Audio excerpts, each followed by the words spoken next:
माननीय सदस्यहरू, अब म माननीय उपप्रधानमन्त्री एवं अर्थमन्त्री विष्णु प्रसाद पौडेललाई आर्थिक वर्ष 2079-80 को बजेटको अर्धवार्षिक मूल्याङ्कन प्रतिवेदनको सम्बन्धमा वक्तव्य दिन अनुमति दिन्छु। सम्माननीय अध्यक्ष महोदय,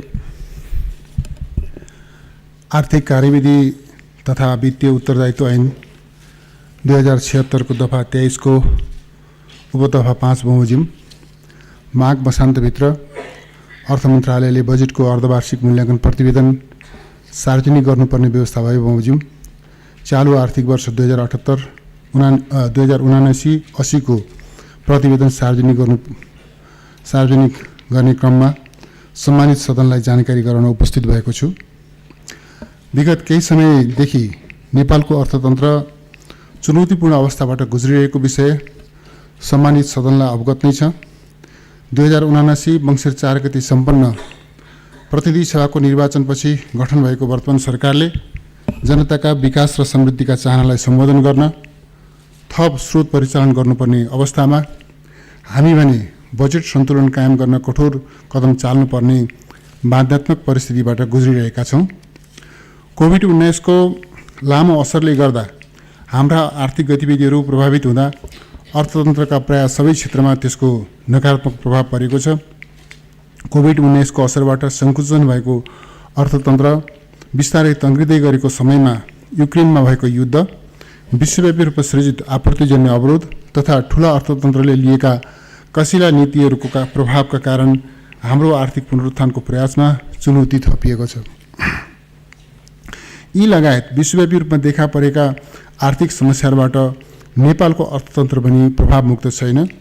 कोभिड-19 महामारीको समयमा अर्थतन्त्रलाई चलायमान बनाउन लिएका कतिपय अल्पकालीन उपायका सम्बन्धमा समयमै समीक्षा हुन र आवश्यकता अनुसार परिमार्जन गर्न नसक्दा समस्या थपिँदै गएको छ। चालु आर्थिक वर्षको बजेटको अर्धवार्षिक अवधिसम्म आइपुग्दा यस अवधिमा गरिएको आयात नियमनको असर तथा आर्थिक गतिविधिमा आएको सुस्तता लगायतका कारणले राजस्व वृद्धि दर नकारात्मक हुन गई सरकारी वित्त सन्तुलनमा चरम दबाव परेको छ।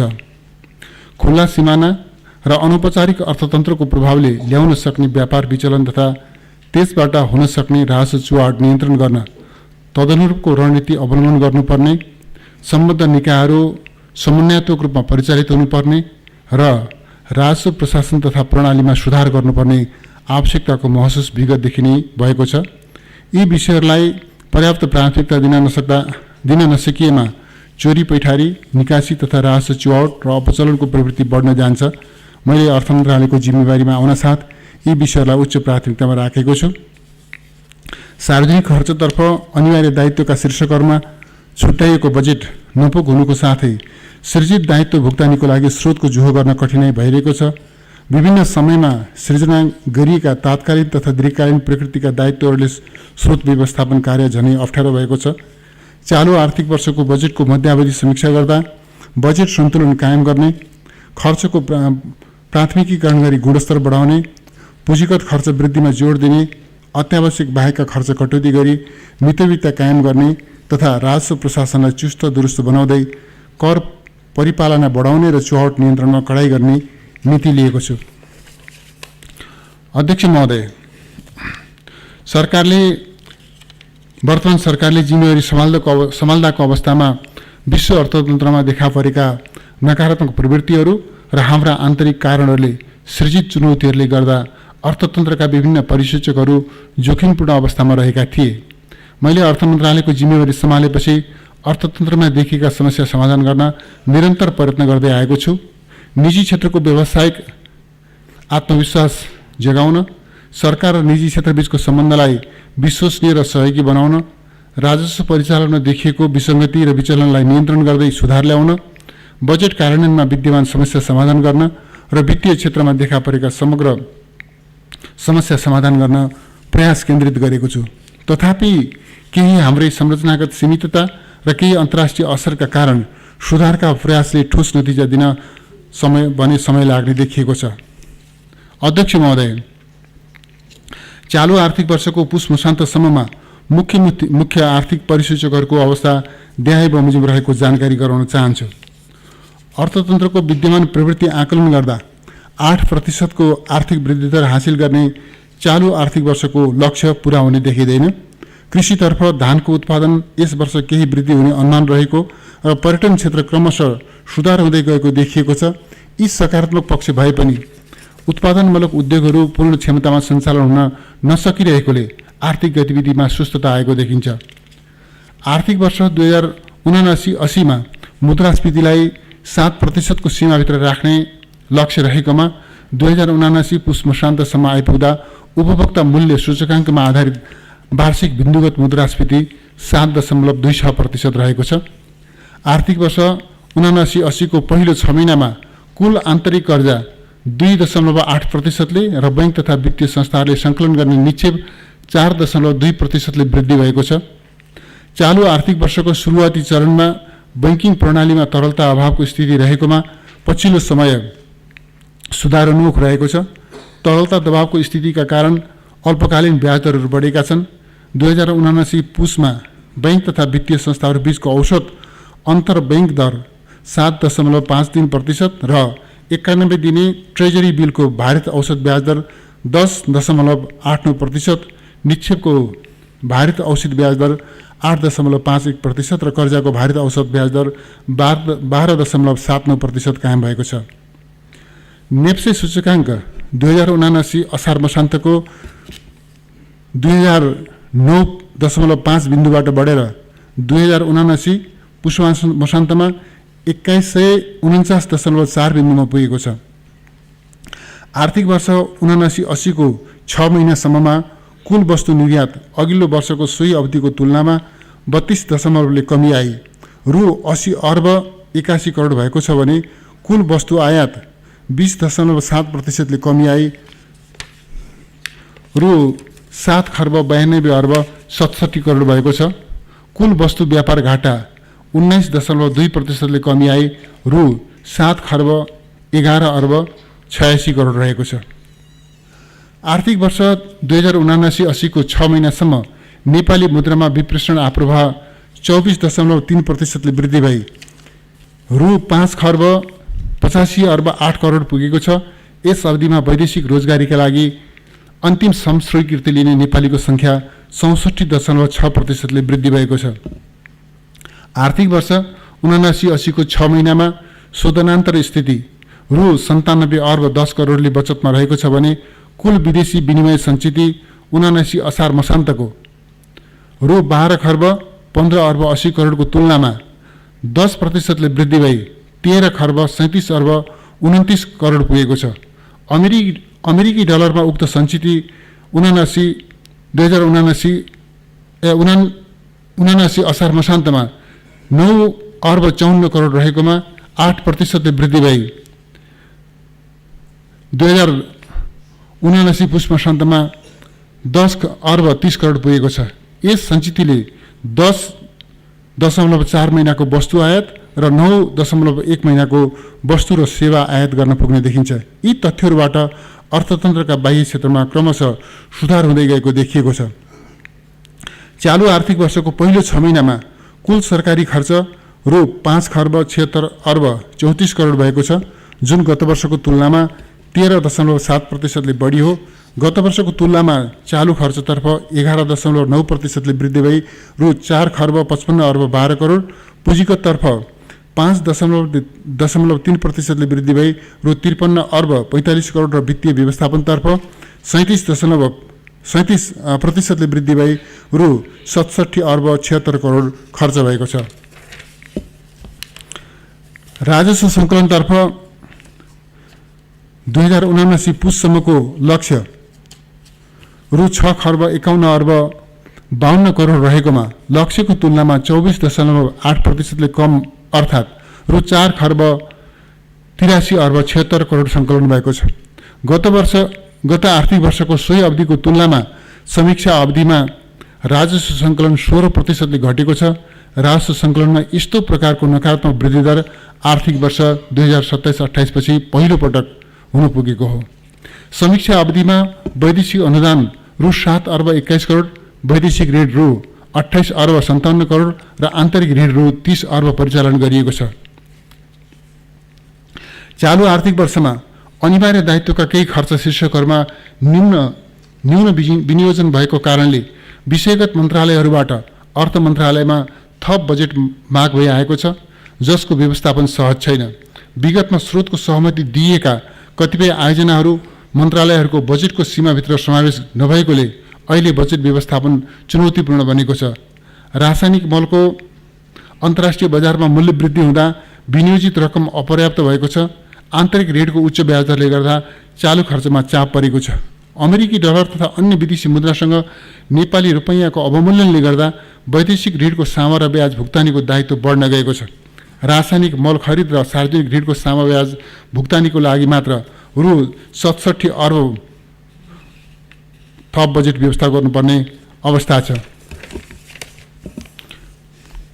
गत आर्थिक वर्ष 2078-79 को असार मसान्तमा नेपाल सरकारको सञ्चित कोष रु 66 अर्ब 2 करोडले ऋणात्मक रहेकोमा 2079-80 को पुस मसान्तमा रु 1 खर्ब 39 अर्ब 41 करोडले ऋणात्मक रहेको छ। अर्कोतिर बजेटमा व्यवस्था गरिएको दायित्व व्यवस्थापनको दबाव र अर्कोतर्फ लामो समयदेखि सकारात्मक वृद्धि दर हासिल हुँदै आएको राजस्व सङ्कलनको वृद्धि दर नकारात्मक हुँदा सरकारी वित्त व्यवस्थापनमा दोहोरो चुनौती थपिएको छ। नेपाल सरकार मन्त्री परिषदको पहिलो बैठकको नीतिगत निर्णयको मर्म बमोजिम अर्थ मन्त्रालयले खर्च कटौती र मितव्ययिता कायम गर्ने प्रयास गरेको छ। चालु खर्चतर्फका कतिपय शीर्षकहरूमा गरिएको विनियोजनमध्ये खर्च हुन बाँकी रकममा 20% कट्टा गरिएको छ भने कतिपय खर्च पुनः प्राथमिकीकरण गर्न विषयगत मन्त्रालयलाई अनुरोध गरिएको छ। हाम्रा यी प्रयासका बावजुद परिस्थिति सामान्य हुन र सुधार प्रयासको नतिजा आउन समय लाग्ने भएकोले सरकारी खर्चमा थप कटौती गर्ने र आयोजनाको पुनः प्राथमिकीकरण गर्नुपर्ने अवस्था सृजना भएको छ। चालु आर्थिक वर्षमा कुल सरकारी खर्च रु 17 खर्ब 93 अर्ब 83 करोड हुने अनुमान गरिएकोमा रु 15 खर्ब 49 अर्ब 99 करोड हुने संशोधित अनुमान छ, जुन सुरु विनियोजनभन्दा रु 2 खर्ब 44 अर्ब अर्थात् 14% कम हो। चालु खर्चतर्फ रु 11 खर्ब 83 अर्ब 23 करोड सुरु विनियोजन भएकोमा रु 10 खर्ब 21 अर्ब 92 करोड हुने संशोधित अनुमान छ, जुन सुरु विनियोजनको 86.37% हुन आउँछ। यसै गरी पुँजीगततर्फ रु 3 खर्ब 80 अर्ब 38 करोड हुने 38 करोड सुरु विनियोजन भएकोमा रु 3 खर्ब 13 अर्ब 85 करोड हुने संशोधित अनुमान छ, जुन सुरु विनियोजनको 82.51% हो। वित्तीय व्यवस्थापनतर्फ रु 2 खर्ब 30 अर्ब 21 करोड सुरु विनियोजन भएकोमा रु 2 खर्ब 14 अर्ब 21 करोड हुने संशोधित अनुमान छ, जुन सुरु विनियोजनको 93.05% हो। नेपाल सरकारले सङ्कलन गर्ने राजस्वतर्फ सुरु अनुमान रु 14 खर्ब 3 अर्ब 14 करोड रहेकोमा रु 12 खर्ब 44 अर्ब 75 करोड मात्र सङ्कलन हुने संशोधित अनुमान छ, जुन सुरु अनुमानको 88.71% हो। संशोधित अनुमान गरिएको राजस्वमध्ये नेपाल सरकारबाट रु 11 खर्ब 1 अर्ब परिचालन हुने र रु 1 खर्ब 43 अर्ब 75 करोड प्रदेश र स्थानीय तहलाई बाँडफाँड हुने अनुमान छ। वैदेशिक अनुदानतर्फ रु 55 अर्ब 45 करोड सुरु अनुमान गरिएकोमा रु 38 अर्ब 45 करोड परिचालन हुने र वैदेशिक ऋणतर्फ रु 2 खर्ब 42 अर्ब 26 करोड परिचालन हुने सुरु अनुमान गरिएकोमा 1 खर्ब 70 अर्ब 53 करोड मात्र परिचालन हुने संशोधित अनुमान छ। आन्तरिक ऋणतर्फ रु 2 खर्ब 56 अर्बको सुरु अनुमान गरिएकोमा रु 2 खर्ब 40 अर्ब परिचालन हुने संशोधित अनुमान छ।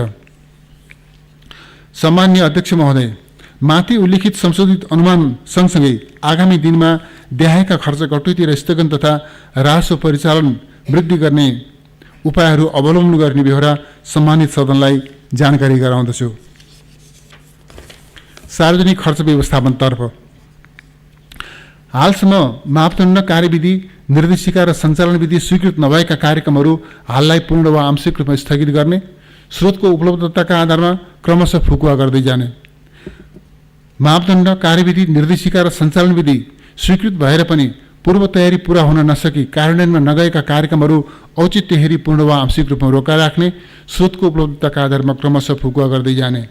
यसअघि अर्थ मन्त्रालयबाट स्रोतको सहमति लिएका तर कार्यान्वयनमा जान बाँकी रहेका आयोजनाहरूको समेत पुनः प्राथमिकीकरण गरी कार्यान्वयनमा लैजानु पूर्व सम्बन्धित मन्त्रालयले अर्थ मन्त्रालयको सहमति लिने, चालु आर्थिक वर्षमा थप दायित्व सृजना गर्ने गरी नयाँ कार्यक्रम तथा आयोजना प्रस्ताव नगर्ने, विषयगत मन्त्रालयहरूले आफ्नो बजेट र कार्यक्रमको प्राथमिकता निर्धारण गरी स्रोतलाई सोही अनुसार आन्तरिक समायोजन प्रस्ताव गर्न सक्ने, खर्च हुन नसक्ने बजेट आर्थिक कार्यविधि तथा वित्तीय उत्तरदायित्व ऐन 2076 बमोजिम अर्थ मन्त्रालयमा समर्पण गर्ने।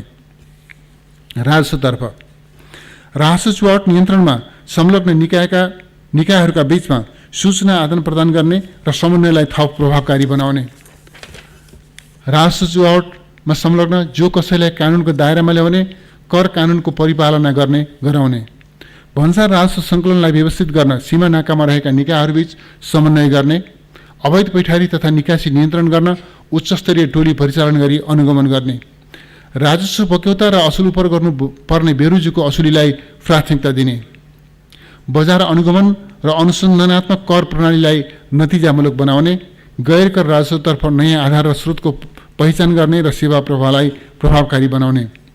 अध्यक्ष महोदय, राजस्व र व्ययको संशोधित अनुमान गर्दा चालु आर्थिक वर्षको बाँकी अवधिमा आर्थिक गतिविधि विस्तार हुँदै जाने र राजस्व सङ्कलनमा क्रमशः सुधार हुने अपेक्षा गरिएको छ। संशोधित लक्ष्य हासिल गर्न अर्थ मन्त्रालयले अधिकतम प्रयास गर्नेछ। मैले यस प्रयासमा सम्बद्ध सबै निकायको सहयोग प्राप्त हुने अपेक्षा गरेको छु। यी प्रयासका बावजुद राष्ट्रिय र अन्तर्राष्ट्रिय परिस्थितिमा अपेक्षित सुधार आउन नसकी राजस्व सङ्कलनको संशोधित अनुमान समेत हासिल हुने नदेखिएमा सार्वजनिक खर्चलाई थप कसिलो बनाउनु पर्ने अवस्था आउन सक्दछ। त्यसका लागि अर्थ मन्त्रालयले आवधिक रूपमा अर्थतन्त्रको प्रवृत्ति विश्लेषण गरी आउन सक्ने चुनौतीको आकलन गर्नेछ र सोको आधारमा थप नीतिगत प्रबन्ध मिलाउनेछ। अध्यक्ष महोदय, राष्ट्रिय अर्थतन्त्रलाई बलियो बनाउन सरकारी, निजी र सहकारी क्षेत्रको योगदान हुने र सरकारले सुरु गरेका सुधार प्रयासले सकारात्मक नतिजा ल्याउने अपेक्षाका साथमा परिस्थितिलाई सामान्य अवस्थामा फर्काउन सम्पूर्ण सामर्थ्य परिचालित गर्नुपर्ने आवश्यकता महसुस गरेको छु। अन्त्यमा विद्यमान चुनौतीको सामना र अर्थतन्त्रको पुनरुत्थान गर्न सबै मान्य सदस्यज्यूहरूको रचनात्मक सुझाव र सहयोगको अपेक्षा गर्दछु। धन्यवाद।